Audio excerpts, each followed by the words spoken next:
শিয়ালু।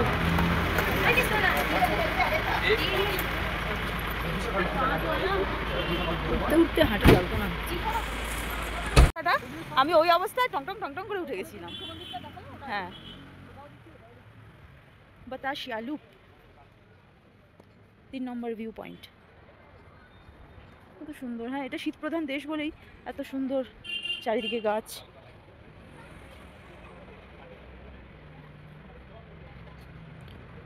সবাই ওখানে ড্রেস পরছে না, এইখানেই দাদার জন্য সেই জ্যাকেটটা নিয়ে নিয়েছি।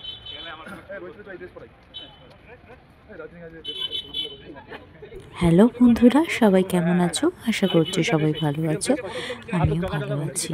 চলো, শেষ তোমাদেরকে যবে আমি ব্লগটা দিয়েছিলাম তারপরে ভিডিও কিছু ক্লিপ বাকি রয়ে গিয়েছিল, তো সেইগুলোই আজকে তোমাদের সঙ্গে শেয়ার করছি।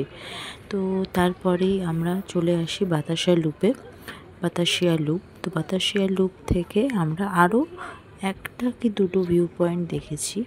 তো এই ভিউ পয়েন্টগুলো দেখে যথারীতি আমরা হোটেলে চলে যাই। বাতাসিয়া লুপে যারা যারা দার্জিলিং এসেছো তারা সবাই জানো বাতাসিয়া লুপের ভিউ পয়েন্টটা খুবই সুন্দর। তো এখান থেকে টয় ট্রেন বা তুমি মানে আই লাভ দার্জিলিং এই যে লেখাগুলো, এই যে ভিউ পয়েন্টগুলো খুবই সুন্দর। তো সবাই এখানে ফটো বলো ভিডিও বলো বেশিরভাগই করে থাকে।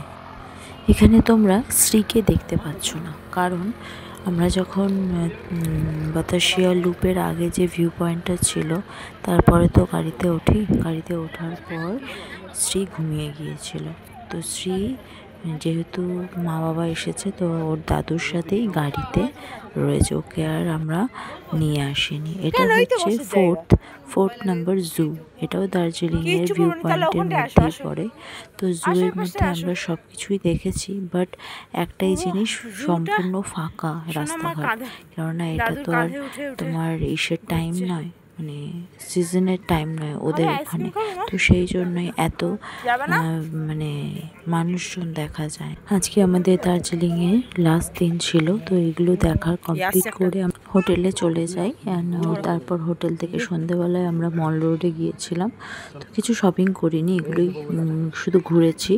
আর পরের দিন আমরা একটা নতুন, এর পরের ভিডিওগুলো আরও ভালো ভালো আসছে, দেখতে থাকো তোমরা।